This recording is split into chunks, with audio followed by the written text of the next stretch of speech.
Snow whispered across the valley like a living veil, stretching thin over shattered earth and abandoned weapons. The human soldier stood at its center, wrists bound by polarized restraints that hummed faintly against the frigid air. His mask revealed nothing, not even the rhythm of his breath. Yet the aliens who surrounded him felt as though the man's silence pressed against their nerves with deliberate weight. They had expected a frightened captive, maybe defiant, maybe pleading. Instead, they had captured someone who behaved as if he had chosen to be taken. The reptilian commander, towering and broad-shouldered, circled the human with a mixture of triumph and unease. His crest twitched each time his eyes passed over the heavy, frost-colored cloak draped across the prisoner's armored frame. "Remove it," he ordered, gesturing sharply. Two subordinates approached, devices glowing in their claws as they prepared to neutralize potential traps embedded in the cloth. The human didn't resist. He didn't even blink. His calmness disturbed them more than a struggle would have. When the cloak came off, revealing sleek plating and unfamiliar equipment, murmurs rippled through the capture team. An insectoid lieutenant tilted his head, antennae quivering. "Terran infantry does not carry this," he said, voice thin with uncertainty. "It is too advanced." His companion clicked softly in agreement. "Perhaps he is a scout." The commander snorted. "Scouts don't walk into an ambush without backup." The human raised his head slightly, offering the commander a look that felt like a quiet, private joke. No words accompanied it. They made it worse. They marched him across the frozen terrain toward a transport half buried in drifting snow. The skimmer's engines sputtered, protesting the cold, but the aliens shoved him inside before the storm worsened. The interior was cramped, lit by pale blue strips that flickered erratically. A translator node was slapped onto the human's wrist, and the insectoid lieutenant leaned forward, voice taut. "State your designation." The soldier regarded him with a slow, unreadable stare. "You don't want that answer," he said. His tone contained no threat, only fact, delivered with unsettling confidence. The lieutenant recoiled slightly, unsure if the human had meant to frighten him or simply had no other way to speak. The skimmer lifted shakily from the ground, engines whining. Within minutes, the valley disappeared beneath a curtain of frozen haze, leaving only the rhythmic thrum of the craft and the hushed arguments of its occupants. They debated who the soldier might be, whether Terrans would retaliate, and if they could escape before reinforcements arrived. The human listened without comment, absorbing their uncertainty like fuel. Finally, the reptilian commander snapped. "Why were you alone?" It was the question none of them had dared ask directly. The soldier leaned back against the cold bulkhead, letting the restraints settle across his lap. "I wasn't," he replied. The lights flickered on cue, though by accident rather than design, making the moment feel staged. Several aliens stiffened. The avian pilot tapped at the console, stress creeping into his voice. "We're receiving an encrypted transmission. Terran frequency." The commander hissed, "Play it." The audio cracked through the speakers, distorted, mechanical, and unmistakably deliberate. It consisted of a single word repeated twice, delivered with the cold precision of a coded directive. "Reaper! Reaper!" Silence devoured the cabin. The aliens turned toward the human in unison, realization chilling them more than the storm outside. The soldier tilted his head, as if acknowledging an overdue introduction. The transmission ended, but its echo remained, threading through every mind aboard the skimmer. They had not captured a bargaining chip. They had taken something far more dangerous. The conference chamber inside the alien outpost was built for efficiency, not comfort, yet every occupant sat as though balancing on the edge of a blade. The reptilian commander paced along the circular table, claws tapping a rapid staccato that betrayed agitation he refused to voice. The insectoid officer positioned beside him adjusted the translator nodes, antennae flicking with restless energy. A pair of avian tacticians perched stiffly on narrow seats, wings tight against their bodies as though bracing for impact. None of them looked at the human prisoner directly, though he remained seated in the corner under guard, silent and composed. The recorded transmission played again, filling the chamber with that same mechanical intonation. Reaper, Reaper. It echoed with unsettling clarity, as if spoken from inside their own skulls. The avian tactician clicked his beak anxiously. That designation is not a unit identifier. It might be a threat code. The commander paused his pacing, but did not turn. Or a title, he replied, voice low enough that the word carried its own weight. The insectoid officer accessed a fragmentary database stolen during past skirmishes with Terran reconnaissance teams. Names and terms flickered across the air in narrow holographic threads, most corrupted or redacted. Still, a particular entry drew immediate attention, a classified Terran combat designation associated with extreme risk missions and near-impossible survival rates. The insectoid officer expanded the entry, revealing a bare outline of a figure shrouded in tactical anonymity. Reaper-class operatives, he read aloud, are rumored to function independently for extended periods. High lethality, high adaptability, psychological intimidation protocols. He hesitated before adding, capabilities unverified. The avian tacticians exchanged glances. Rumors only, one insisted, though the pitch of his voice betrayed doubt. Humans exaggerate.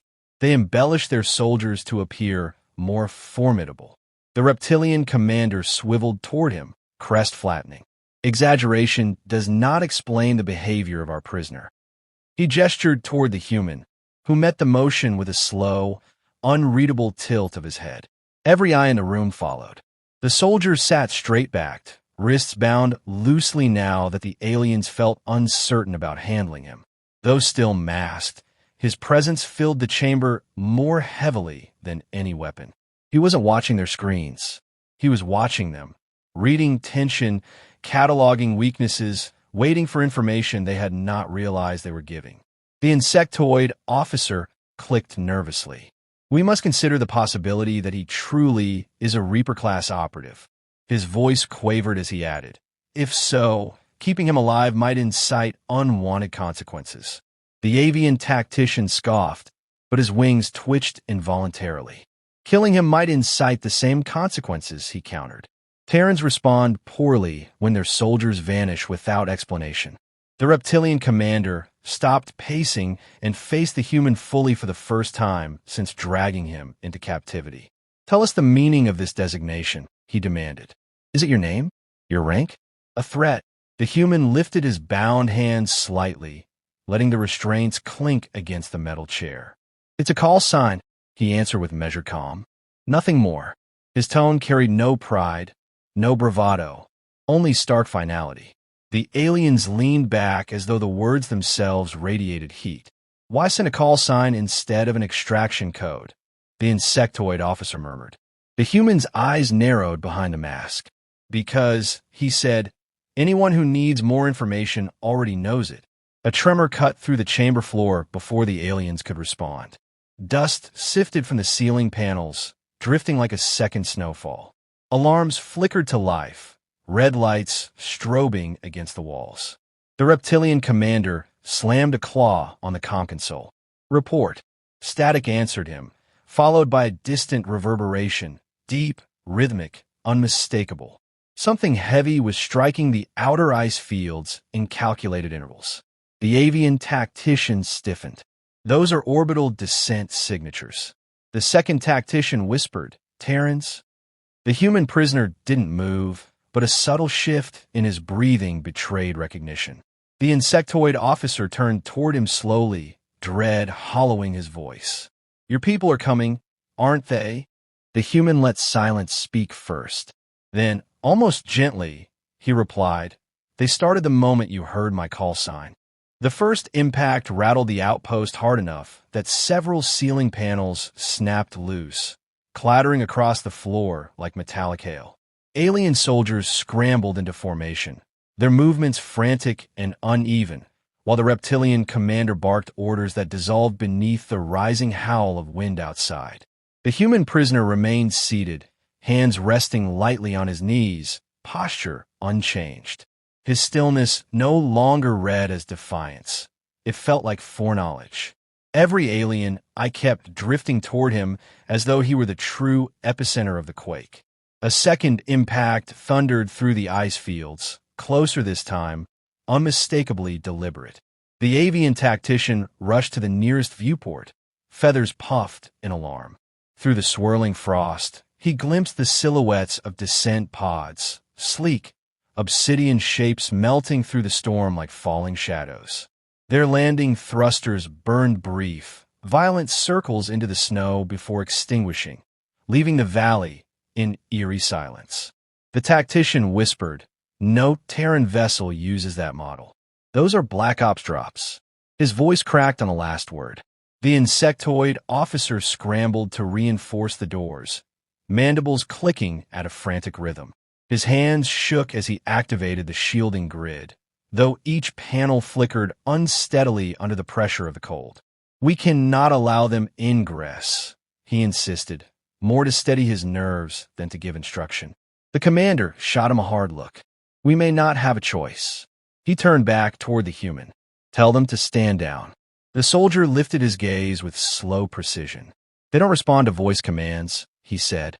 "They respond to parameters." The implication sat heavy in the room. Whatever parameters had been set, they were already in motion. The first sign of infiltration came not from the doors but from the lights. They dimmed in a smooth, calculated wave before dying altogether. Emergency lamps flickered on, casting the corridors in anemic red. The hum of the outpost generator stuttered. Avian tacticians drew their weapons, wings trembling despite their efforts to appear disciplined. The insectoid officer whispered, "They're inside already." The reptilian commander bared his teeth in frustration. "Impossible. The perimeter is intact." But even he didn't believe it. A faint metallic scrape echoed from the hallway. Another followed, closer, rhythmic. The guards instinctively raised their rifles toward the sound. They held their breath as shadows elongated across the walls, stretching like living tendrils. Then a figure emerged, tall, armored, face hidden behind a matte visor that revealed nothing. He moved without noise, without hesitation, every step purposeful. Another shadow joined him, then a third. The Reaper extraction team had arrived. The commander fired first, either out of fear or pride. His shot flared in the dark, but the nearest Reaper shifted with inhuman precision, letting the bolt pass by his shoulder. A soft hiss answered as the operative deployed a non-lethal device, releasing a pulse that shorted the commander's rifle and knocked him backward into the wall. The avian tacticians attempted to retreat, but a second operative intercepted them, disabling their weapons without leaving a single burn mark. Each move was efficient, controlled, designed to neutralize, not slaughter. The insectoid officer froze as the third operative approached the human prisoner. Without a word, the newcomer sliced through the restraints and offered a gloved hand. The captive rose fluidly, stretching his shoulders as though waking from brief rest rather than imprisonment. "Took you long enough," he said, voice low but carrying a trace of dry amusement. The operative inclined his head, tone modulated through a vocoder. Traffic in orbit was heavy. The alien stared in disbelief as the reunited soldier retrieved his cloak from the floor, sweeping it over his shoulders with familiar weight. His presence, already unsettling, now radiated command. The reptilian commander struggled to his feet, breath ragged, disbelief clouding his voice. "You were never truly alone." The human adjusted the clasp of his cloak and met the commander's gaze. "I told you that." Another tremor rippled through the outpost, this one different, sharper, signaling that the extraction team had activated the next phase of their operation. The soldier stepped forward, his expression unreadable behind the mask. "This ends now," he said quietly. And though the aliens didn't yet understand the full meaning, they felt the weight of it settle like a final verdict. The outpost shuddered again as the extraction sequence advanced, but the tremor no longer carried the same menace. The aliens felt it instead as an omen, a reminder that whatever happened next depended on the masked human now standing freely among the silent operatives who had come for him. The reptilian commander steadied himself against the wall, pride fighting with fear as he watched the soldier adjust the last buckle of his cloak. The avian tacticians hovered near the doorway, unsure whether retreat or negotiation offered better survival. Even the insectoid officer, usually rigid in protocol, seemed to wilt beneath the tension. None spoke until the human finally shifted his attention back toward them. "You escalated this," the soldier said, his voice calm, yet edged with unmistakable judgment. "You thought a hostage would give you leverage." His gaze swept the room, nowhere hurried, nowhere uncertain. "But you didn't bother to ask who you were taking." The reptilian commander bristled, though he no longer drew himself to full height. "We acted under the assumption that Terrans would negotiate," he replied, trying to salvage authority. "We expected demands, bargaining, diplomacy." The human nodded once, almost sympathetically. "Most would have tried," he agreed. "But you didn't take most." One of the Reaper operatives stepped closer, scanning the chamber with methodical focus. "Extraction corridor secured," he reported. "Hostile resistance minimal." The commander flinched at the word hostile, realizing it now applied to his own forces by default, regardless of intentions. The avian tactician swallowed hard. "If we release you," he ventured, "will your people withdraw?" The human studied him for several long seconds before answering. "We aren't here for conquest," he said. "We came for me. Nothing more." Relief rippled through the room, but it was thin and fragile. The insectoid officer spoke next, voice barely audible. "Then what becomes of us?" The human's posture shifted slightly, signaling the weight of his decision. "That depends on what you do next," he replied. "You took a soldier under false assumptions. You treated him as a tool, but you didn't harm him, and you didn't execute him out of fear. That counts for something." The reptilian commander exhaled shakily, disbelief softening the rigid lines of his jaw. "You mean to spare us?" The soldier tilted his head. "This extraction isn't a punishment mission," he said. "Despite your mistakes, you remain free to choose a better outcome." A distant rumble rolled through the valley, signaling the final approach of the transport that would spirit the Reaper team away. The operatives adjusted formation, creating a protective arc around their recovered comrade. Yet the human lingered, regarding the alien officers with an expression that was neither hostile nor forgiving, simply resolute. "You've learned something today," he continued. "Humans aren't the weakest species. We aren't the strongest either. But we respond." He let the word settle fully. "When you take one of ours, we come back. That's the only truth you need." The avian tactician bowed his head, wings drooping. "We will reconsider our stance toward Terrans," he promised. "Perhaps cooperation is possible." The human didn't nod, but something in his stance softened, a small concession that suggested respect. "Then start by leaving this valley," he said. "My team will depart, and you'll have no reason to fear pursuit, as long as you honor your word." The extraction vessel's engines began to hum outside, their low resonance vibrating through the floor. The human turned toward the exit, cloak trailing behind him like the shadow of a storm finally receding. Before stepping through, he glanced back once. "Let this be the last time you test what a call sign means," he said quietly. Then he followed his team into the cold, leaving the aliens alone with the knowledge that they had survived not by power, but by choosing restraint.